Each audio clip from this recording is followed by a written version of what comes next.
What we've created is essentially an app for the Oculus. I'm not sure if you're familiar with the Oculus, but it's the virtual reality headset put out by Meta, Facebook. Basically, what we've done is we've created an app to act as a virtual venue. So with inside of this venue, we can host concerts and speakers and comedians and Broadway shows, anything that essentially has a live audience. We're able to connect the artist and the fan together in the same room in virtual reality. We created an application for the Oculus. Basically, it acts as a virtual venue application that artists and fans could participate in a virtual environment together. I think it was just the current state of virtual concerts, didn't engage with fans the same way that our generation essentially grew up going to a concert. There have been other attempts at these virtual audiences and virtual showcases. Justin Bieber, Travis Scott, they've all tried these virtual shows. We just felt that the nuances of a real concert, like high-fiving the artist or going backstage or going to a show with your friends, just wasn't there. So that's really essentially why we decided to build Gygaverse. We feel that these little things that make a concert real is what makes people want to go to a concert. So we really tried to stick with that, and that's essentially what we built. So I'll explain it to you like this. The Gygaverse can be accessed in two ways, either as an artist or as a fan. So I think I'll start with the artist side of it. As an artist, you're really trying to find ways to connect with your fan base. And connecting with your fan bases, can happen in different ways. You can, tour, like traditional tour. You can interact socially. There's tons of different ways that you can actually get out there and meet with different people. But in our particular case, we're not trying to disrupt anything. We're just trying to give artists essentially another opportunity to be able to connect with their fans. What we've built is something really crazy. We combine a bunch of different technologies for the artists to kind of present their art in a completely different way that hasn't even been thought of yet. So basically what we do is we take what's called a motion capture suit. I don't know if you're familiar with motion capture suits, but it's a technology that's actually like a tight kind of suit that's worn underneath the artist's clothes. So what I'm wearing right now, I could actually have a motion capture suit on underneath it, and every movement that I make is captured. I think it's 520 frames per second, and it replicates something like 350 different bones. It's the most accurate recount or collection of data to show the movement of one particular person in a virtual space. So we take this suit, and then we take what's called live link technology, which is capturing the face of the artist. Okay, so we're able to capture similar to what Snapchat does, and it casts a mesh on top of the face, and that face is then broadcast into virtual reality with a very, very, very lifelike version of the particular capture.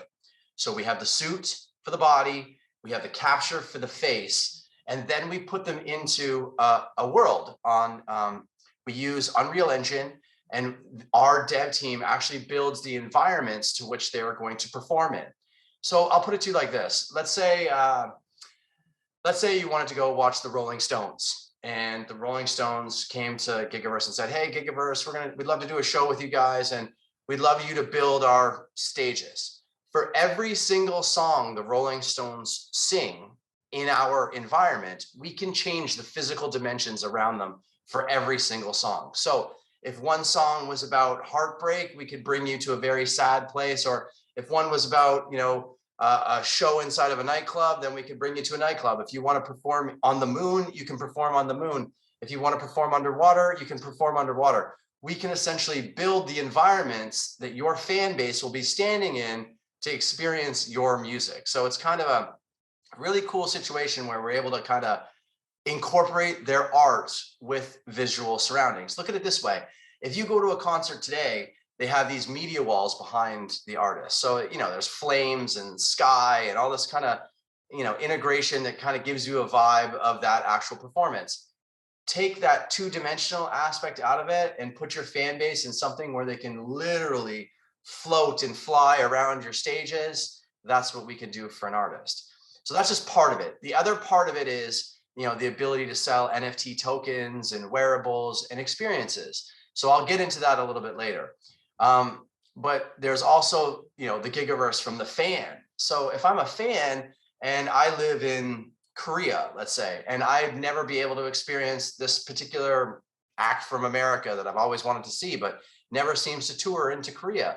Now, with the assistance of virtual reality, I can literally engage and experience in a full virtual reality environment live in real time with the actual fan that I wanted to meet.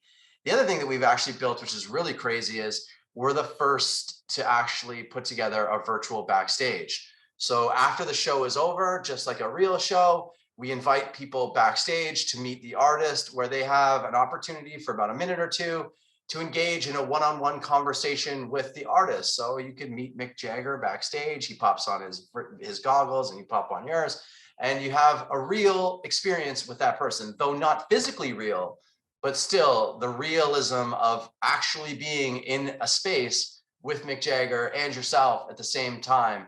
It's a pretty cool situation. So that's part of it. The other things that we have invented and patented was what's called ticket scaling.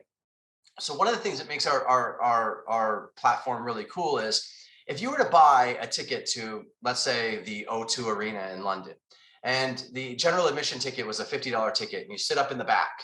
So you bought your $50 ticket, you're 500 feet away from the stage, and you look down at all these empty seats in front of you and all these great positions that are there, and you're like, wow, I'd really love to sit there, or wow, I'd really love to sit there. Well, in our particular environments, you're prompted like an Uber to move to different position points throughout these worlds. So to give you an example, and I'm sure we'll bring that up in a bit, is that our business model essentially allows the user to move from different places inside of these environments to get a different experience with their particular act that they're watching. So by saying that, it looks like something like this. So I'm watching a show from the general admission. All of a sudden, a window will pop up and it'll show what it would look like to sit in this particular seat. And for 99 cents, I can click and move, boom, in real time to that position and watch the show from that particular different vantage point. It can also go as far as to standing on stage with the artists themselves. So we have different position points, which also include being on stage with the act. So that's just a kind of cool little feature for the fan that would allow them to have an experience where they're literally standing side by side with Mick Jagger while he performs. We also have things like movables, like flying carpets or spaceships that fly around the stage and just give you looking down vantage points, looking up vantage points, just all different kind of positions that you're able to really have a different experience from, obviously both the artist and the fan situations. So there's a lot of different things that we have, but that's pretty much the three general ways that our tech kind of works. So we have patents that would cover ticket scaling, the ability to have NFTs as tickets, which just aren't generally accepted right now, which also give the NFT value of a collectible and an experience. So there's just a lot. There's a lot as far as where we think this is going to go into the future, which is another thing. We like to consider ourselves as kind of like a YouTube, more of a broadcasting platform for artists. So I'll explain it to you like this. There are two kinds of players that we would assume are occupy broadcasting platforms like a YouTube. There are the heads, which are the Justin Biebers and the Drakes and these huge videos that drive massive traffic that's in the billions. And then there's the small weekend players that we would consider the tails, which are the lady putting a cat video on YouTube or a recipe or something like that maybe do a couple hundred views. What we would like to think is that on our platform with Gygaverse, that right now we're starting with these really big acts that we've, obviously paid and had to use our space, but we envision the future of being the little guy that is, the weekend player that plays the local bar that does 50 or 60 people capacity, that he or she will be able to have a venue and a forum now that they'll be able to sell and trade with digital tokens like NFTs and wearables and these kind of opportunities. The other thing is how essentially our structure works is that consider it like an actual building. Like when you walk into a movie theater is a perfect example. You walk in, you pay for your ticket, and there are several rooms. There's room 1, 2, 3, 4, 5, 6. And that's essentially how the Gigaverse works. At any particular moment, there are several different rooms that the fan can go into. You could go watch a Rolling Stones show. You can watch Tory Lanez. You can watch a Broadway show. You can watch a comedian. You can watch a virtual cast. So there are several different opportunities and things that you can experience while inside of our particular forum.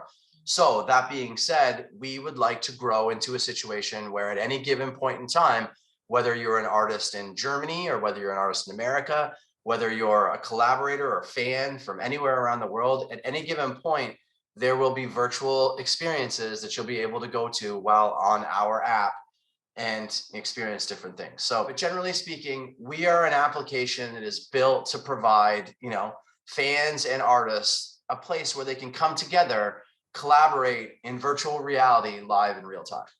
And one thing that you didn't touch on was that the shows are also live in person too. So we have a live audience as well, while this is being broadcast in VR at the same time, which makes it pretty cool.